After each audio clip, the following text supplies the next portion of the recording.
बिस्मिल्लाहिर्रहमानिर्रहीम व्यूअर्स, अस्सलाम वालेकुम। कैसे हैं? और मैं उम्मीद करता हूं कि आप सब खैरियत से होंगे। तो स्टूडेंट्स, जैसा कि हमारा लास्ट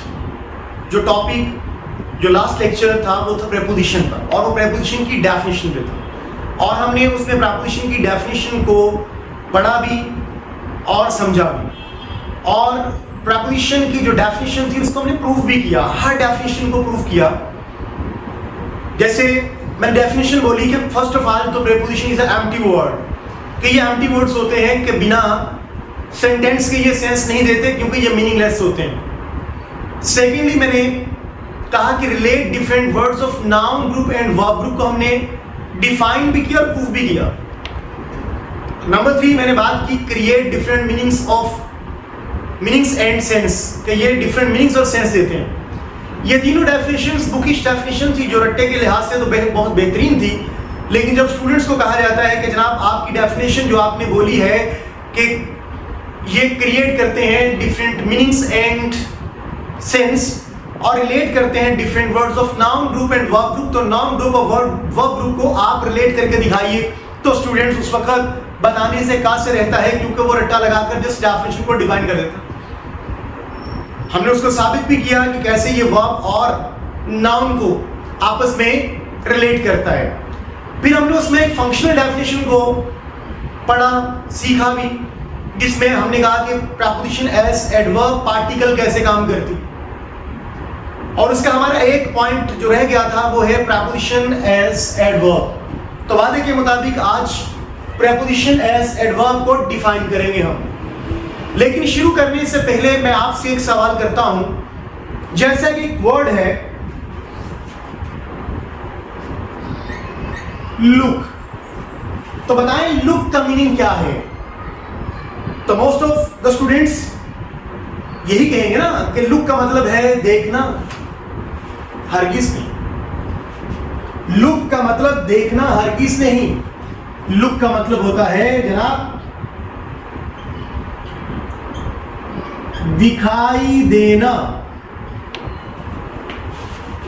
अच्छा, तो एक और लुक भी आप के सामने शेयर करता हूं, कैपिटल एल से और लास्ट पर एक्सक्लेमेशन साइन।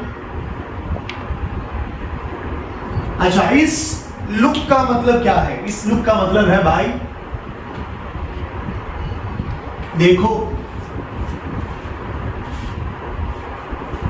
और ये एक एक्सप्रेशन है, ये एक एक्सप्रेशन होता है।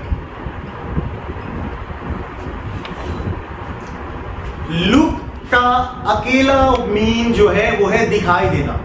जब भी किसी सेंटेंस में लुक अकेला आएगा तो वो वहां पर मीनिंग दे रहा होगा दिखाई देना की मीनिंग, वो देखना की सेंस में कभी नहीं है। देखना मीनिंग तब मिलेगा जब लुक के साथ आप एट का यूज करो। जैसे मिसाल के तौर पे मैं ये कहूं लुक एट द बोर्ड, इसका मतलब है कि भाई बोर्ड की तरफ देखो। लेकिन अगर मैं ये कहूं लुक द बोर्ड, तो इसका मतलब है कि बोर्ड जैसा दिखाई दो।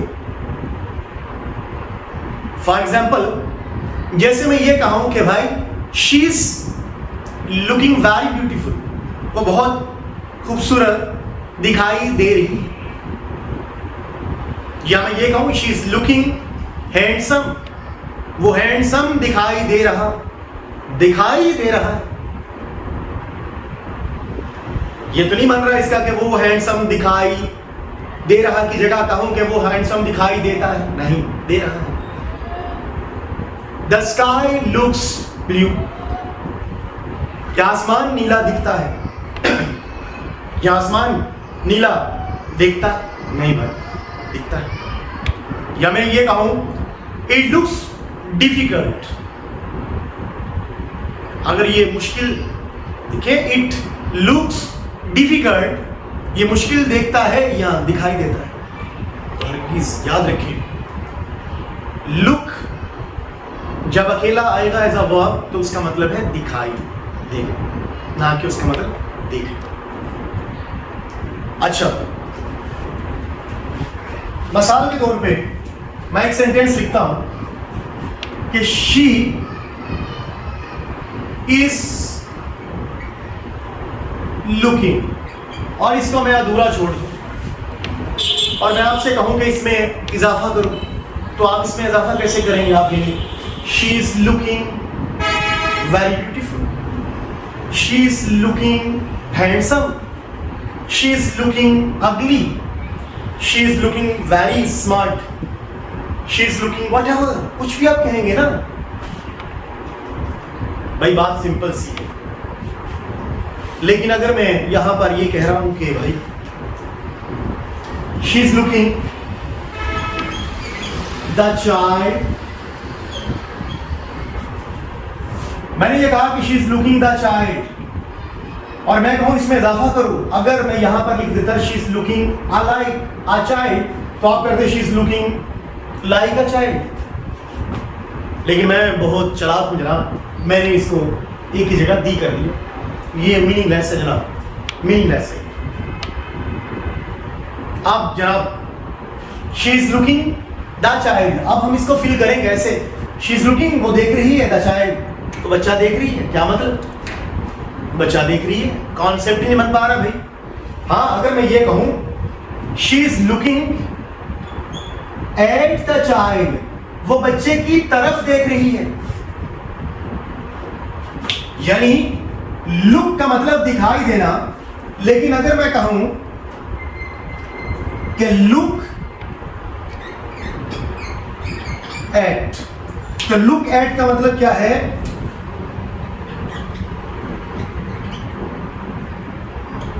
देखना। अगर मैं यहां पर यह करूं कि look for, she is looking for the child, वो बच्चे को तलाश कर रही है, यानी लुक फॉर मीनिंग क्या है? तलाश करना। और अगर जनाब मैं ये कहूं she is looking after, she is look after, looking after the child, looking after, वो बच्चे की देखभाल कर रही है। Look after, look after mean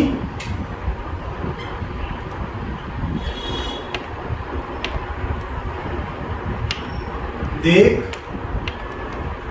भाल करना। और अगर मैं कहूं डॉन अपॉन, तो बच्चे को हकारत से देख रही है, तो यस डेफिनेटली। अगर मैं कहूं कि लुक डॉन अपॉन, तो मीन्स कि जनाब हकारत से देखना या नफरत से देखना, हकारत से देखना या नफरत से देखना मीन्स के ये कहलाएगा क्या जनाब? अब यहां पर देखें, ये जो वर्ब है और ये जो नाउन है, चाइल्ड यहां नाउन और लुकिंग यहां पर वर्ब। अब लुक, एक बात याद रखें, ये प्रेपोजिशन इस नाउन के लिए हरगिज नहीं आई, यहां पर ये प्रेपोजिशन इस नाउन के लिए नहीं आई। जैसा कि मैं ये कहूं द बुक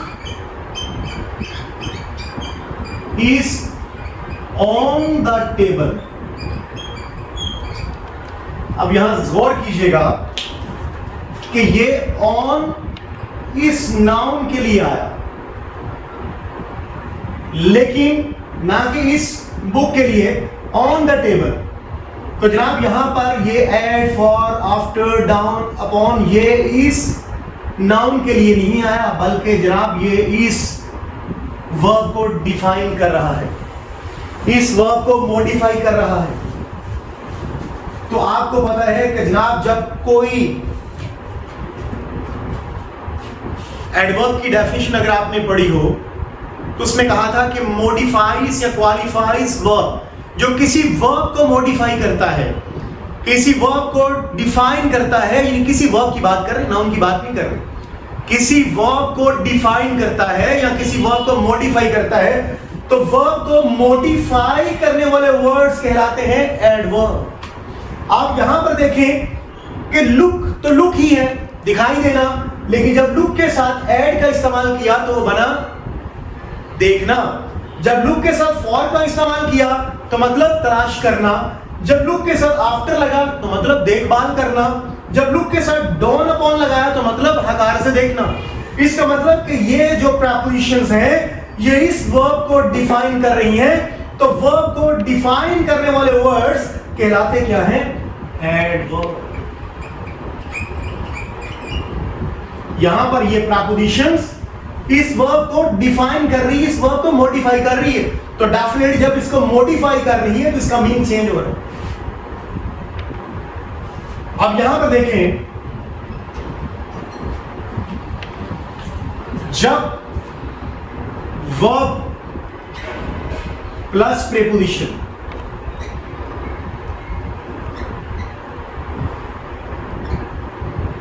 जब वर्ब और प्रीपोजिशन इकट्ठी आती है और वो प्रीपोजिशन वर्ब के मीनिंग को बदलती है, तो जनाब याद रखिए वर्ब प्लस प्रीपोजिशन मिलकर फ्रेजल वर्ब क्रिएट करते हैं। फ्रेजल वर्ब, जिसको बाज़ औक़ात हम प्रीपोजिशनल फ्रेज भी कह देते हैं, यानी वर्ब और प्रीपोजिशन मिलकर फ्रेजल वर्ब क्रिएट करती है, जिसको हम प्रीपोजिशनल फ्रेज भी कह देते हैं। और याद रखें जो सबसे इंपॉर्टेंट बात, हर फ्रेजल वर्ब का प्रीपोजिशन बतौरे एडवर्ब काम करता है। हर फ्रेजल वर्ब का प्रीपोजिशन बतौर एडवर्ब काम करता है, और हर एडवर्ब फ्रेज का प्रीपोजिशन बतौर एडवर्ब पार्टिकल काम करता है। और रिपीट कर देता हूं, हर प्रीपोजिशनल फ्रेज का प्रीपोजिशन बतौर एडवर्ब काम करता है, और हर एडवर्ब फ्रेज का प्रीपोजिशन बतौर एडवर्ब पार्टिकल काम करता है।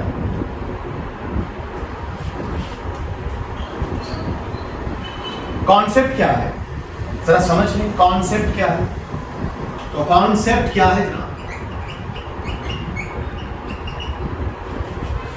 Relation is between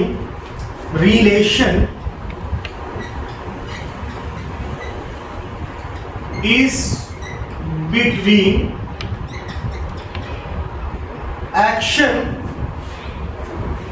and certain situation. Action and certain situation, यानी एक खास सिचुएशन से रिलेट करता है। ये क्या करता है? एक खास सिचुएशन से रिलेट करता है। जनाब कैसे? कॉन्सेप्ट क्या है? देखो भाई, शी इज लुकिंग, वो देख रही है। आप देखो यहां पर सिचुएशन से रिलेट कैसे कर रहा है? She is looking at the child, वो बच्चे की तरफ देख रही है। इसका मतलब क्या है कि child is front of her, बच्चा उसके सामने है। सिचुएशन ये है, ये सिंपल सिचुएशन है। अगर मैं ये कहूं she is looking for the child, इसका मतलब क्या है? सिचुएशन यहां पर ये है कि बच्चा उसके सामने नहीं है, child is not in front of her. Situation different है, सर्टेन सिचुएशन। यहां पर देखिएगा, दोबारा से आए, she is looking after the child. After the child, वो बच्चे को क्या कर रही है? उसकी देखभाल कर रही है। She is very loving and caring situation here. She is looking down upon the child, वो बच्चे को हकारत से देख रही है। सिचुएशन टोटल ऑपोजिट हो गई, सब कुछ पलट गया। यानी कहने का मतलब यह है कि ये कॉन्सेप्ट जो है कि relation is between action and certain situation, कि उस एक्शन को, उस एक्शन वर्ब को किसी खास सिचुएशन से रिलेट करता है। क्या करता है? खास सिचुएशन से रिलेट करता है। अब यहां पर देखें, ये वर्ब और ये नाउन, इस वर्ब को जनाब और इस नाउन को किसने रिलेट किया? किसने? इस प्रीपोजिशन। यानी कहने का मतलब ये वर्ब और प्रीपोजिशन एंड नाउन इस वर्ब को इस नाउन से रिलेट कौन करता है? प्रेपोजिशन। ये प्रेपोजिशन रिलेट करती है। तो मैं अपने लेक्चर को रिपीट थोड़ा सा कर देता हूं, इसका रिव्यू दे देता हूं। हमने प्रेपोजिशन की जो डेफिनेशन पढ़ी थी उसमें हमने 5 बातों पे बात की थी, 5 इसमें हमारे पॉइंट्स थे। नंबर 1 मैंने बोला था कि ये भाई प्रेपोजिशन एक एम्प्टी वर्ड्स होते हैं, ये मीनिंगलेस होते हैं क्योंकि ये मीनिंग नहीं देते जब तक सेंटेंस में नहीं आए। फिर मैंने बात की कि ये रिलेट करते हैं different group of different words of noun group and verb group को आपस में रिलेट करते हैं। जैसे यहाँ पर इस वर्ब को हमने इस नाउन से रिलेट किया, यानी अननाउन पोजीशन को नाउन पोजीशन से रिलेट करते हैं। फिर मैंने बात की कि ये क्रिएट करते हैं डिफरेंट मीनिंग्स एंड सेंस। आपने देखा ये क्रिएट करते हैं different meanings and sense. Add लगाया तो मतलब देखना, फॉर लगाया तो मतलब आपके सामने तलाश करना, आफ्टर लगाया तो मतलब आपके सामने जनाब देखभाल करना, और डाउन अपॉन लगाया तो मतलब आपके सामने हकार से देखना। फिर मैंने बात की कि क्रिएट करते हैं डिफरेंट मीनिंग्स एंड सेंस, जो आपके सामने हमने प्रूफ भी किया। फिर मैंने एक फंक्शनल डेफिनेशन की बात की कि प्रेपोजिशन बतौर एडवर्ब पार्टिकल भी काम करता है, कि ये उस एडवर्ब का पार्ट बनकर भी जीता है, यानी प्रेपोजिशन कभी कभी जनाब एडवर्ब का पार्ट भी बनती है। फिर हमने बात की कि प्रेपोजिशन एज एडवर्ब कैसे काम करती है, और याद रखें फिर मैंने आपके सामने दिखाया कि जनाब ये प्रेपोजिशन जो होती है ये जब वर्ब के साथ मिलती है तो ये फ्रेजल वर्ब बन जाते हैं। जैसे कि ये सारे फ्रेजल वर्ब हैं, look at, look for, look after, look down upon, ये सब वर्ब थे और इनके साथ जब ये मिले तो ये फ्रेजल वर्ब बनते हैं। जैसे मिसाल के तौर पे हम बोलते हैं जनाब get in, get out, get off, break in, break up, break out, break off, ये सब के सब फ्रेजल वर्ब होते हैं कि जब किसी भी वर्ब के साथ प्रेपोजिशन मिलती है तो वो उस वर्ब को मॉडिफाई कर देती है, उसके मीनिंग को बदल देती है। तो जनाब वो सब के सब फ्रेजल वर्ब, जिसको हम प्रेपोजिशनल फ्रेज भी कह देते हैं। तो आई होप सो कि आज का कॉन्सेप्ट आपको समझ आ चुका होगा। ये प्रेपोजिशन का सिलसिला अभी ऐसे ही आगे बढ़ेगा और इंशाल्लाह कमिंग लेक्चर में हम प्रेपोजिशन एज एडवर्ब पर बात करेंगे, जिसमें हम ऑन को इस्तेमाल करेंगे as a preposition of place, फिर as a preposition of time, फिर as a prepositions of graphical representations पर बात करेंगे। तो ये अभी हमारा सिलसिला जो है ना ये इसी तरह से आगे बढ़ेगा। अभी तो जनाब स्टार्ट है, आगे के देखिए होता है क्या। तो जनाब मैं उम्मीद करता हूँ कि आज के लेक्चर से आप मुस्तफीद हुए होंगे। इसको सुनिए, समझिए, सुजेशन अगर बनती है तो ज़रूर दीजिए, मैं ताकि मजीद अपने लेक्चर को बेहतर अंदाज में प्रेजेंट कर सकूँ, आपके सामने आसान तरीके से आपके सामने ला सकूँ लेक्चर्स को। खुश रहें, शाद रहें।